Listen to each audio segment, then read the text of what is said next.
Let's move on now to American news now.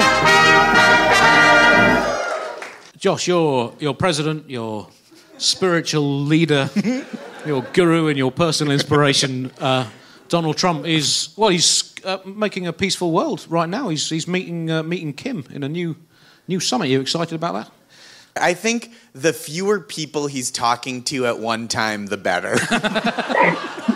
So, like, as long as he's talking to Kim one-on-one, he's not tweeting, he's not watching Fox News. There's only so many bad ideas that he could be both thrusting into the world and being pummeled with himself. So, I guess I'm for it. I think anytime he can be in, the fewer people in a room with him, the better. That's an interesting way of looking at it. Yeah. Alice, how's is there much excitement about the summit back in London? I mean, people are pretty thrilled. Trump's gone out to meet Kim Jong-un to swap hair tips and bitch about why no one really gets them.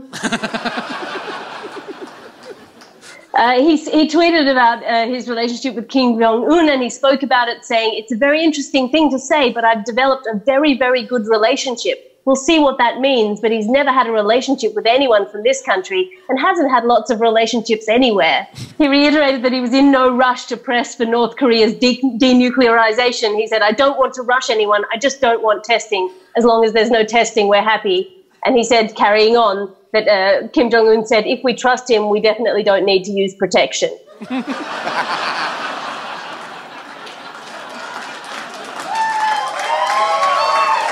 Family show, Alice, family show.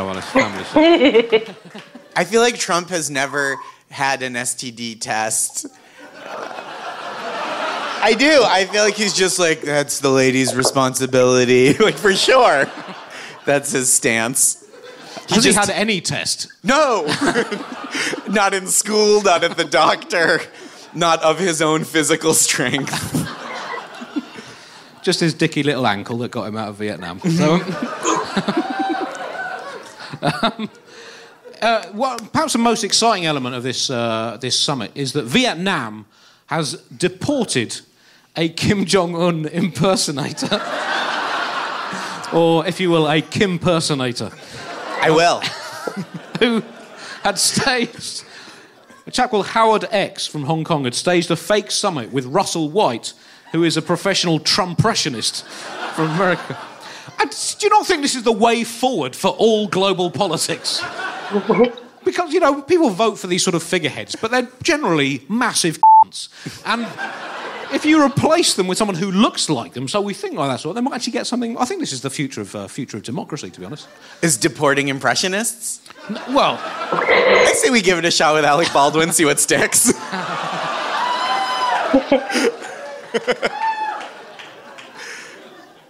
The wall, Josh. Yeah. I mean, I was here back in 2016. There was a lot of talk about Mexico building the wall and paying every penny of it. I mean, I think it's fair to say it hasn't entirely panned out that way. I don't think so. I will say Mexico has paid for all of the wall that's been built. That's one way to look at it, right? No wall, no payment. I feel like he's kept his promise. He's winning politics by dividing by zero. Any thoughts on the election next year, Josh? On the election? Oh, the 2020 election? Yeah. I'm honestly kind of looking forward to know... People make a big deal out of how many candidates are now in the Democratic primary, but I'm really looking forward to no Republican primary.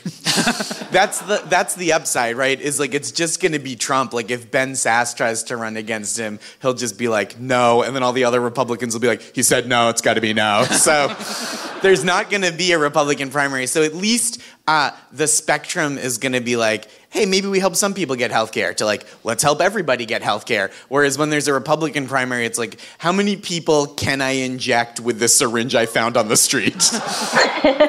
I'm rich. Legally, I should be allowed to stab.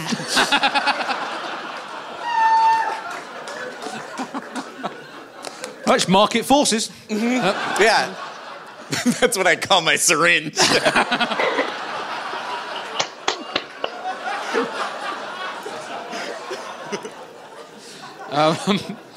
There's some very exciting New York news. as you may have heard, New York is being forced to return $5.3 million to the government after admitting to fraudulently billing damage charges after Hurricane Sandy, the 2012 celebrity storm that clocked up a $71 billion tab after getting wind crazy all over the East Coast, including a whopping $32 billion after a crazy night out in New York. So, what? Apparently the city falsely claimed that 132 Department of Transportation vehicles were damaged, when in fact they weren't. Many of them had already been taken out of service. But I mean, this is just how economics works, isn't it? This is just getting creative, Josh. Yeah. Just moving numbers. It's also an incredibly, New Yorkers love to brag about how much they suffer on a daily basis. So this is the most New York thing imaginable. Just like, Hurricane Sandy, oh yeah, it ruined every car. FEMA came, they said it made Katrina look like a chihuahua pissing in a ficus. Greatest city in the world.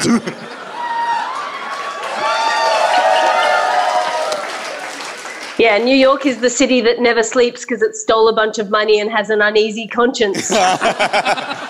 Also, it stole its roommate's Adderall.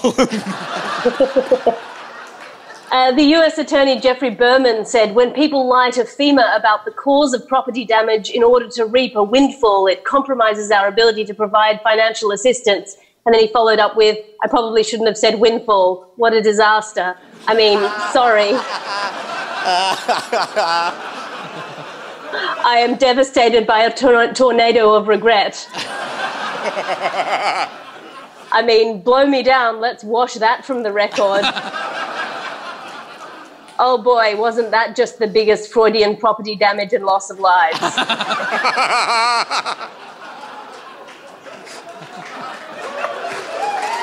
Alice Fraser.